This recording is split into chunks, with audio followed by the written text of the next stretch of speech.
Have you ever looked at a photograph from 2005 and realized that, aside from the thickness of the cell phones, it looks almost exactly like today? Hey, wait a minute. That's my line. I'm not some AI narrator that we're all sick of. I'm a real human who narrates my own scripts, don't you know? Now let's begin again. Have you ever looked at a photograph from 2005 and realized that, aside from the thickness of the cell phones, it looks almost exactly like today? Why does it feel as though the clock of culture stopped ticking 25 years ago, leaving us trapped in a gray, minimalist, and repetitive loop? Welcome along, fellow time travelers. This time around, we are going to look beneath the surface of our modern... Okay, now stop that. I'm the narrator. Sheesh. Welcome along, fellow time travelers. This time around, we're going to look beneath the surface of our modern gray world to discover why we are so eager for the positivity of the 1950s, the fun and vibrant soul of the 1980s, and even the architectural majesty and social norms of the Gilded Age. Now let's begin our journey.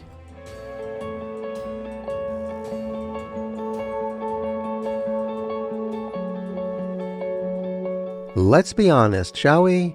Contemporary culture has created a psyche that knows exactly what we've lost.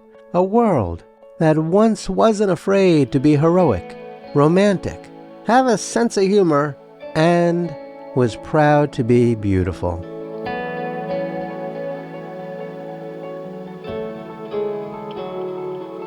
Look everywhere around you.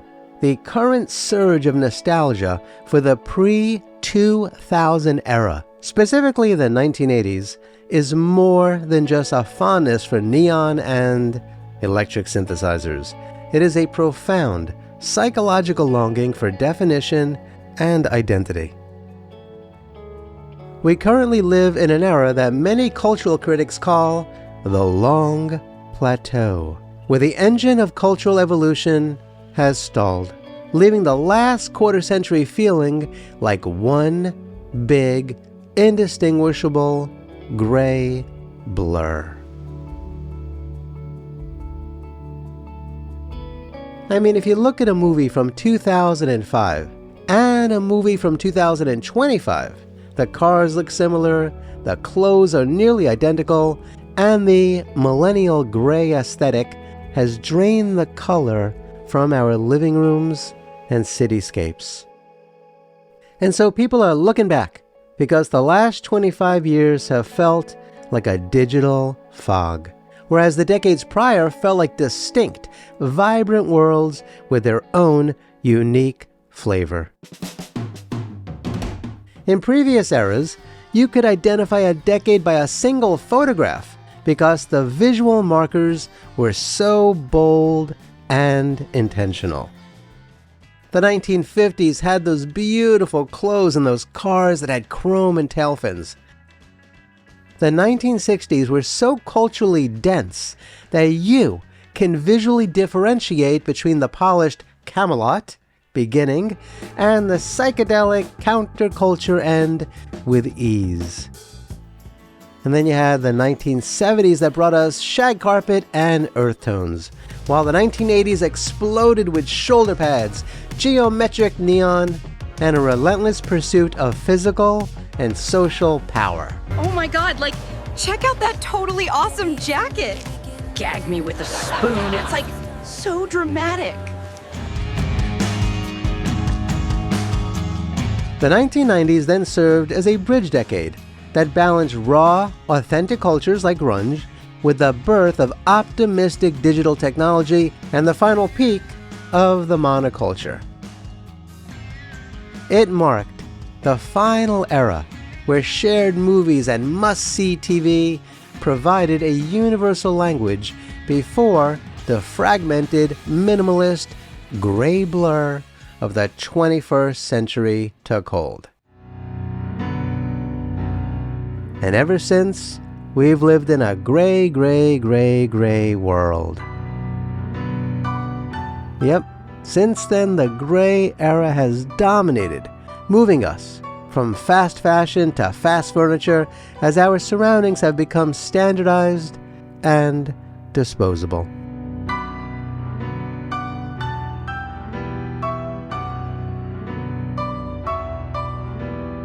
Urban planning has shifted toward bland, boxy apartment buildings and strip malls that look the same in Seattle as they do in Charlotte, stripping our cities of their local soul. Fashion has become static. Unlike the baby boomers who were the first to stop dressing like their parents, the current generation is largely wearing the same jeans and hoodies that their parents wore in 1998. And so because our lives now happen inside a 5-inch glass screen, a digital enclosure has occurred, where the physical world is neglected and the beauty of our streets feels secondary to the utility of an app. The allure of the 1980s stands as the antithesis to this blur, representing a decade of maximalism where trends were aggressively fun and pop culture felt personal and physical. Yeah, check the rhyme, it's the 80s design from the dark side of Flatbush where the shadows combine. In the 80s, you didn't just listen to music, you joined a subculture. Okay, now stop that. You see, in the 1980s, you didn't just listen to music, you joined a subculture. You didn't just watch a movie, you participated in a global event that everyone discussed the next morning. And people miss the texture of that life, the smell of a video store, the tactile click of a cassette tape, and the vivid colors of a Benetton ad that the frictionless digital world simply cannot replicate. This longing stretches even further back to the Gilded Age, and it's a reaction to the failure of modern architecture to provide buildings that serve as temples of humanity. You see, during that era, train stations and post offices featured intricate ornamentation, gargoyles and grotesques, cornices, and hand-carved stone meant to last for 500 years. Unless, of course, they're torn down first. Yeah, people crave the human scale of those old neighborhoods, built with libraries and plazas designed for social cohesion rather than just providing units for users. They want cities that feel like Paris or London or old New York, places that inspire awe through craftsmanship and a sense of permanence.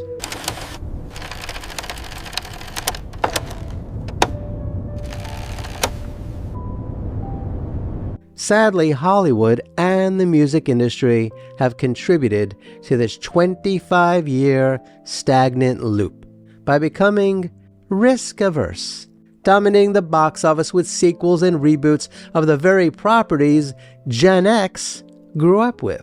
We're the kings of the concrete, the rhyme we bring is unique. From the dark side of Flatbush, feel the rhythm, feel the rush.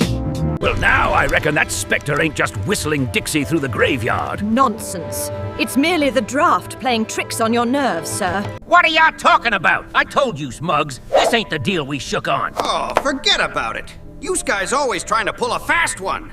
Slang has been homogenized, don't you know, by social media and the regional accents and unique local vibes that once defined culture have been ironed out into a flat, globalized internet speak.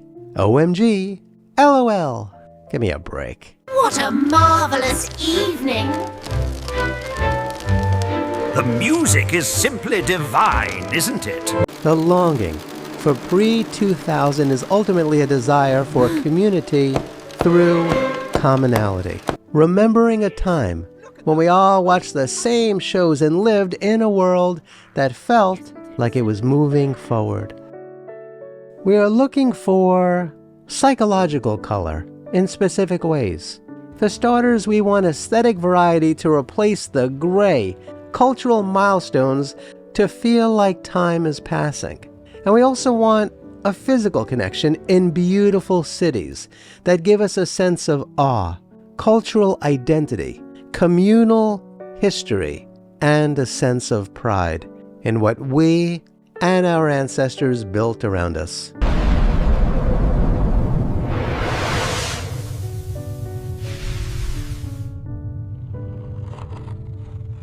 We aren't just nostalgic for the past, you see. We are eager for a future that feels as bright and defined as the 1930s and 1950s and 1980s once promised. But the future failed to deliver. We want to return to a world that celebrates heroism, romance, and craftsmanship. A world that feels alive and meaningful for everybody.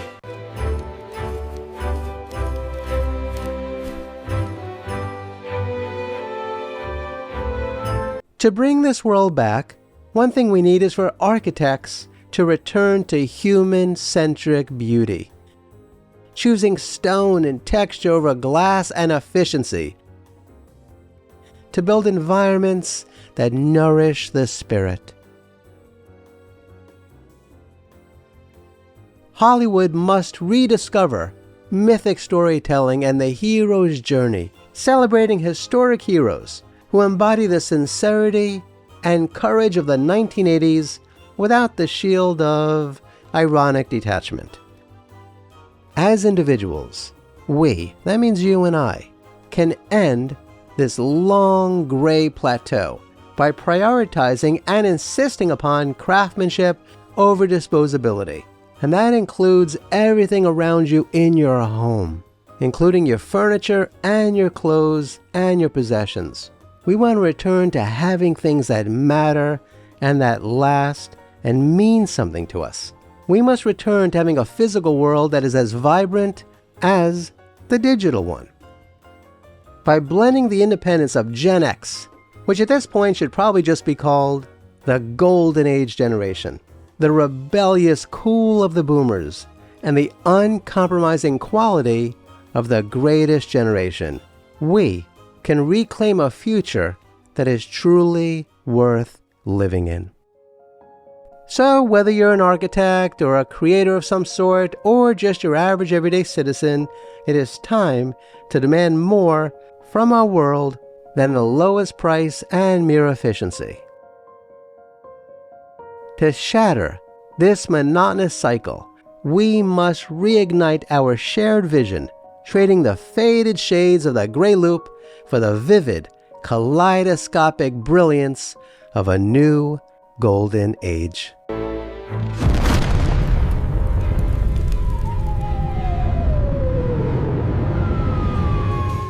So, what do you think of the gray loop that we've all been living in for the last 25 years? Do you agree that it's been pretty boring, with everything and everyone kinda sorta looking the same? Do you miss the days when you could identify a decade just by a simple photograph?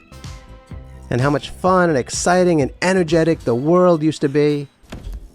And don't you miss how happy people used to be? You know I do. Please share your thoughts in the comments below. Kindly remember to like, share, and subscribe, and hit the notification bell. Please check out the links below to learn how to support my research and productions. This channel is sponsored by CampfireShop.com. Do me a favor and check them out, and buy some awesome candles, herbal supplements, teas, and more. Kindly be kind to all of our fellow Earthlings, and please do not harm them. And do yourself a favor and go to a local shelter and adopt a cat or a dog or both. You and they will be very glad that you did. Until next time, especially if you're looking forward to a bright and positive and happy future, I wish you safe travels on all your journeys.